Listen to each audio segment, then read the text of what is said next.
Pardon the interruption, but I'm Mike Wilbon with Tony at home. Me on the road.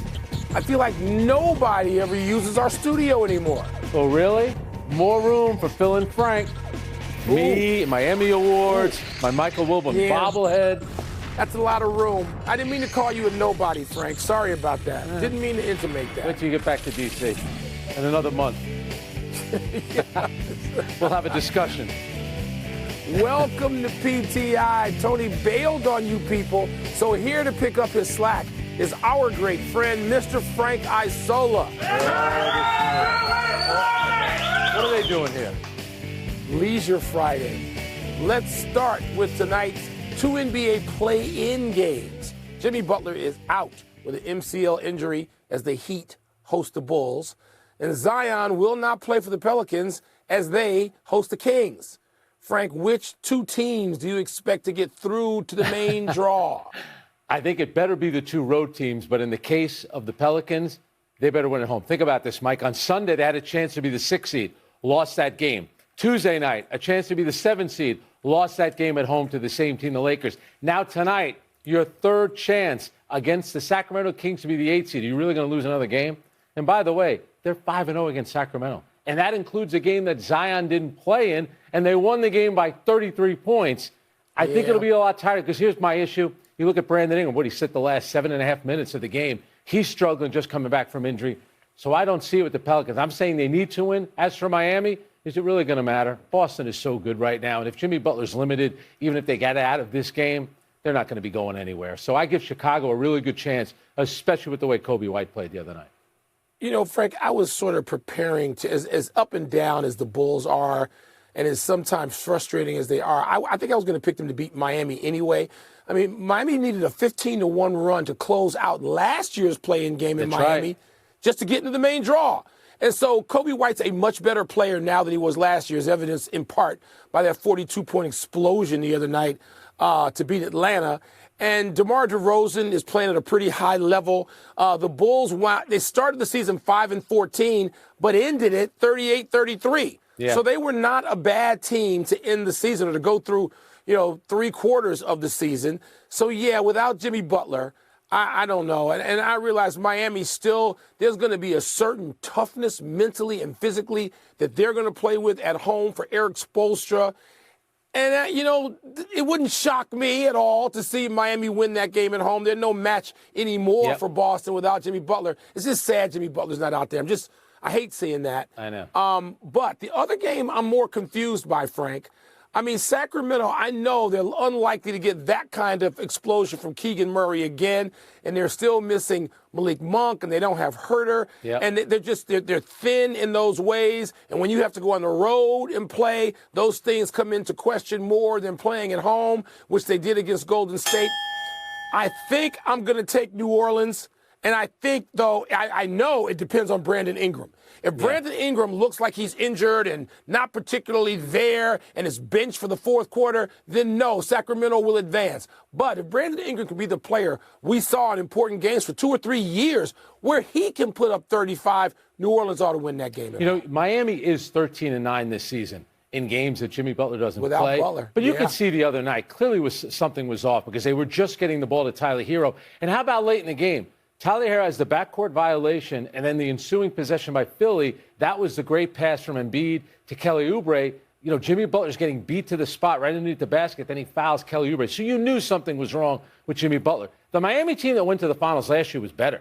Remember, they had Gabe Vincent, they had Max Strus. It was just a better team, and the guy they didn't have was Tyler Hero. I actually think that sometimes they play better without him. It's too bad for Jimmy Butler, who, remember, he kind of uses the regular season to get ready for these games. He calls himself playoff Jimmy. So even if Miami wins tonight, come on, Mike, how are they going to do in games 1 and 2 up in Boston without Jimmy Butler? I don't see it happen. I don't see it happen. All right, let's move on. The actual NBA playoffs start tomorrow night with 8 game ones throughout the weekend. Mike, are you locking in the Celtics to win the East? And which team is most likely to win in the stacked West? Yes, the Celtics are locked in to win the East. I mean, they get the Bulls, it looks like, I think, in the first round. Even if they get a Jimmy Butler-less Miami, they're going to cruise through that. And I don't know who can prepare the Celtics for any real – I mean, if they play the Knicks, that should be a tough series. But, the Celtics are going to be heavily favored and should be in all three series to get to the finals, period, Frank. Now, we know the West. The whole NBA season's been about the Western Conference since Milwaukee and Philadelphia have been either disappointing or physically challenged. The West, man, I mean, look, I don't expect the Lakers to get rolled in this first round by Denver. I expect the Lakers to put up. I mean, LeBron James tells us he's the GOAT, then be the GOAT. Yeah. And LeBron James is the best at diagnosing what his team needs in the moment, whether it's a series, a game, a half, a quarter, or a possession. So do it. You got Anthony Davis. Listen, Joker's still playing with no all-star. He's never played with one. LeBron James is playing with a guy who's going to make all league this season at Anthony Davis. Then do it. Don't tell me. Show me. Don't get swept. Make this a real series. I do believe the Lakers will do that. I do believe LeBron will be great, and they will make this a 6 or 7 game series. That's what I believe. Am I picking them to beat Denver? By no chance am I doing that, Frank. They never beat them. But they haven't. 0-8. That's right. But I think they'll make this a series. I think this appeals to all the greatness in LeBron to say, really, you guys expecting me to get swept? Not going to happen.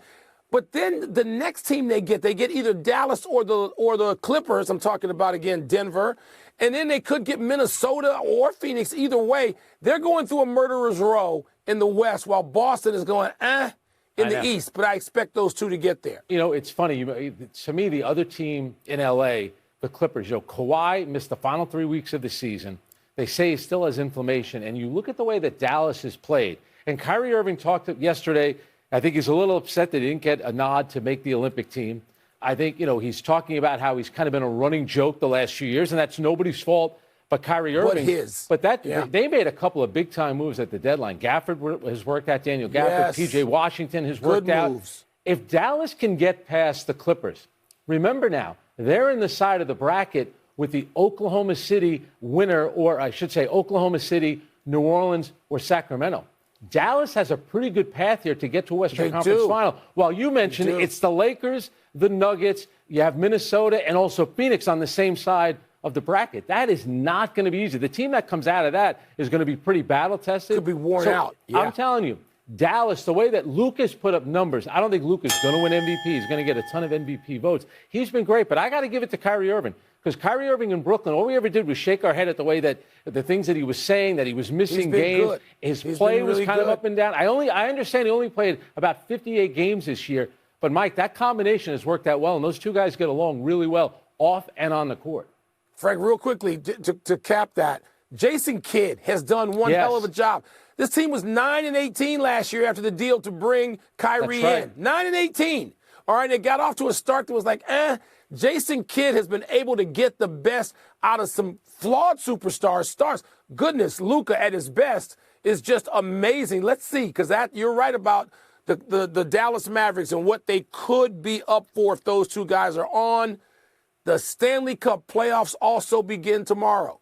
The Rangers put up the most points in the regular season, but no President's Trophy winning team has even made the final since the league shifted to the wild card format 10 years ago. Frank, which team winning would be the best storyline to you? Hey, everyone loves talking about that President's Trophy curse that you have. It's 37 President's Trophies winners. Only 11 have made it to the Stanley Cup final. Only 3 of them have won, but one of them is the New York Rangers. Mark Messier lifting the cup back in 1994. So, yes, that would be a good story, but I know you're going to start rolling your eyes when I mention New York. How about Boston? They could kind of do what Virginia basketball did a few years ago. When they finished with the best, the most wins, most points in NHL history, then they got knocked out last year by the Panthers, who pulled their goalie in Game 7 down a goal to force overtime. Next thing you know, the Bruins are out. But the team to look out for, the Edmonton Oilers, Connor McDavid, great player. And if they don't make it maybe to a Stanley Cup final, Leon Draisaitl, there's a chance, and he is probably the most underrated player in the sport. He's going to be a free agent. He could be gone. So a lot of pressure on Edmonton, but they got a great team with a couple of unbelievable players. Listen, Frank, I'm going to pick up where you left off there and say the storyline to me, and this will not make the executives at ESPN or Turner happy about me saying this, is Toronto Edmonton. That's the final I want to see. I've been rooting for that for a couple of years because you want to see McDavid anyway. And why wouldn't you want to see Austin Matthews? And why Toronto, which I mean, has this incredibly rabid fan base turned, like, depressed over the last at least 10 years, it seems to me, having spent some time in Toronto and observed it. Listen, they haven't won since 1967. Crazy. Austin Matthews is only the third MVP the franchise has had, and the other two were in the 40s and 50s. Why wouldn't anybody want to see Matthews and McDavid go at it in a Stanley Cup final? That's certainly what I want to see, and I don't care about New York and Boston, and obviously Boston is squarely in Toronto's way to start these playoffs, and they've, crushed their hearts and their wishes and their fan base before. But that's Toronto versus Edmonton is what I am really looking forward to seeing, and I hope we can. It's funny. Toronto and Boston. Boston, over the last 11 postseasons, has knocked out Toronto in 3 Game 7. So they know heartbreak. But here's what's amazing, too. We haven't had a Canadian team win the Stanley Cup since 1993. It's been a minute, as the kids like Montreal, to say. That's too long, man. Yep. Let's take a break. We're coming up. Nelly Korda moves closer to history. Speaking of old in hockey, and Jaromir Jagr makes a little history of his own. Yeah, that's old. That's old. Still Jaromir. going strong.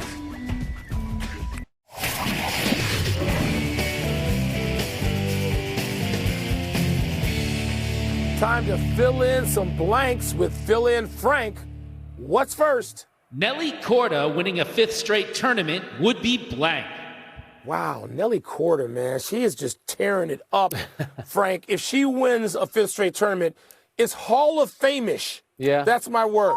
Hall of Fame-ish, because that would tie the mark that Nancy Lopez had in 1978 and Annika Sorenstam in 04-05. Come on. You and Nancy Lopez and Annika Sorenstam, that's the epitome of Hall of Famers in the sport.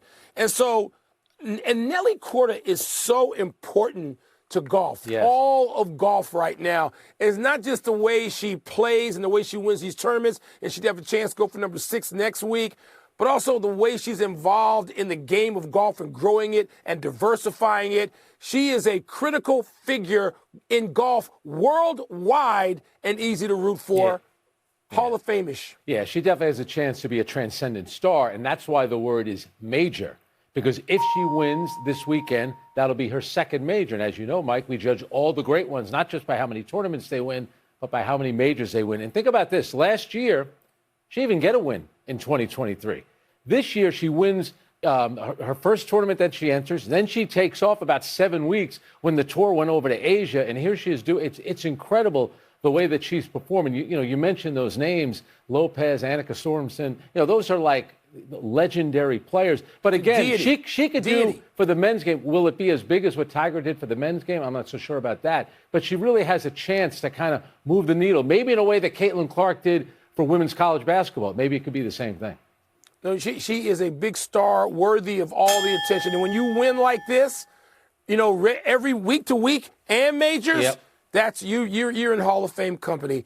What's next? Jaromir Jagr's new record as the oldest person to play professional hockey is blank.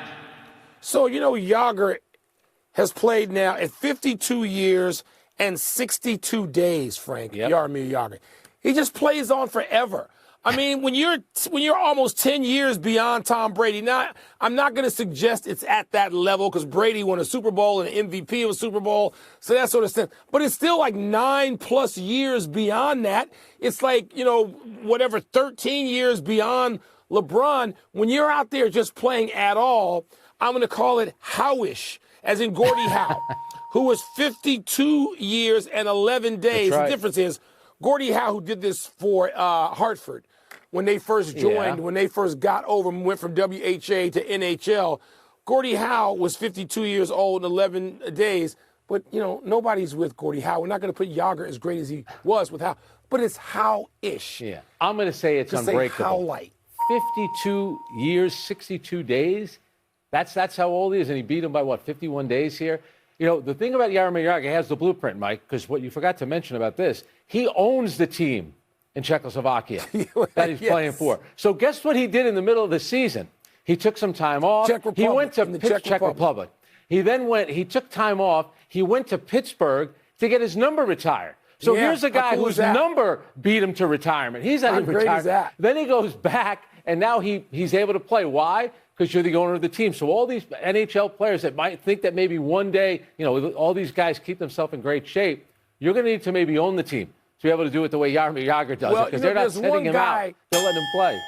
There's one other old guy out there who came back to put up some number, just crazily involved in baseball for a few at-bats. I know it was ceremonial and kind of, marketing like Minnie Minoso. Let's not forget the great Minnie Minoso, who would come back and play for the White Sox in his 50s wearing those ugly hot pants uniforms on the south side. That is the final word. Let's take one last break. But still to come, a freshman star says bye-bye and we have UConn. And we have an El Clasico on Sunday. Mike thinks that's somebody who Boston's playing. We're talking about a soccer game. I like it when they have it in L.A. and they call it El Tráfico. That is a good name. When they have LAFC versus whoever LAFC plays against. Jagr's going to play until his number, 68. That's when he retires. Another 16. Time to get happy, people. Happy 38th birthday, Candace Parker. What a career. 2 college titles in Tennessee, 3 WNBA titles with 3 different franchises, 3 Olympic gold medals, and 1 EuroLeague title. She's also the only WNBA player to win both Rookie of the Year and MVP in the same season. And she's not done.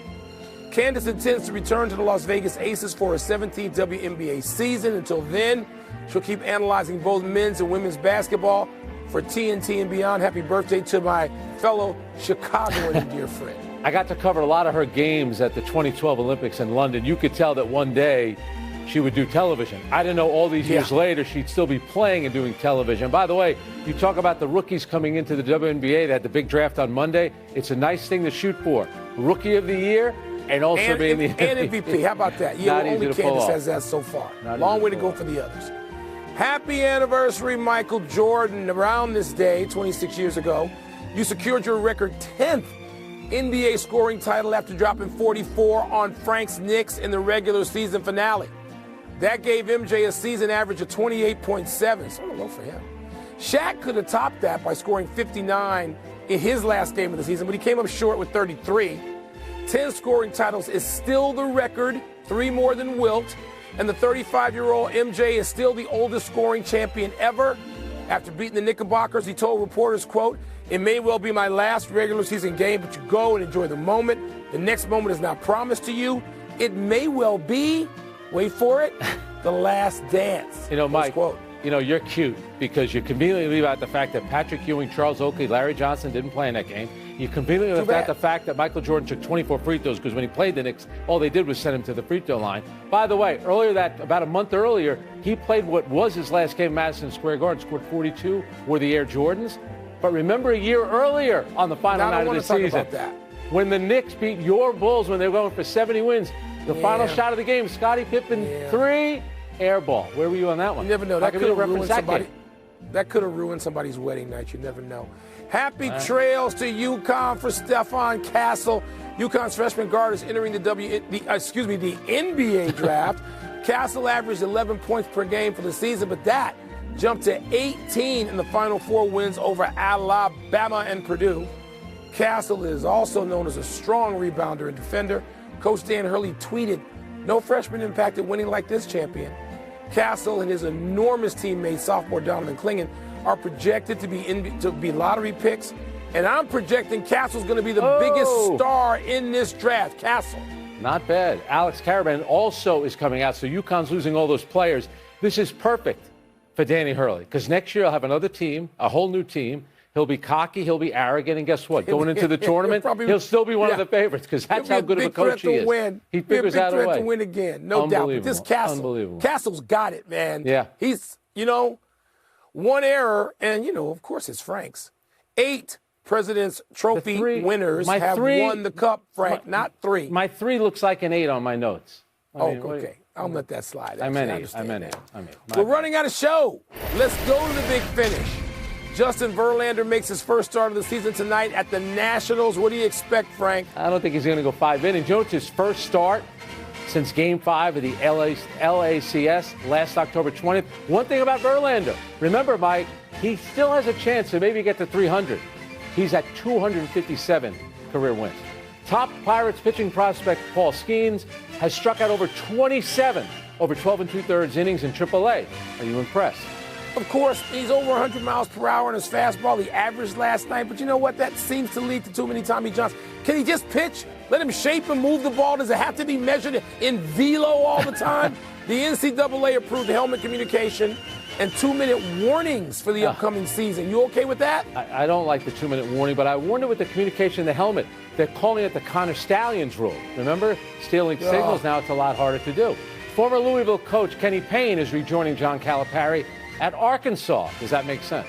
Yeah, maybe this will be like a rehab assignment. I mean, he was Cal's assistant for 10 years at Kentucky. Maybe he'll get a second chance to do better the next time around. Last one, El Clasico Sunday, Real Madrid versus Barcelona. You excited? Oh, yeah. By the way, it's on ESPN+. You're the big European soccer guy. By the way, Real Madrid advanced to the semifinals of Champions League. Barcelona was knocked out. We could get Real Madrid, PSG, Kylian Mbappe in the final. How cool. You know what? That'd be fun. I've watched that. You can afford to go there and watch it. Television, we're out of time. Thanks for watching. We're out of time. I'm Frank Thanks for Isola. watching. And he's Michael Wilbon. Have a great weekend, everybody. NBA Countdown coming up. NBA Countdown next.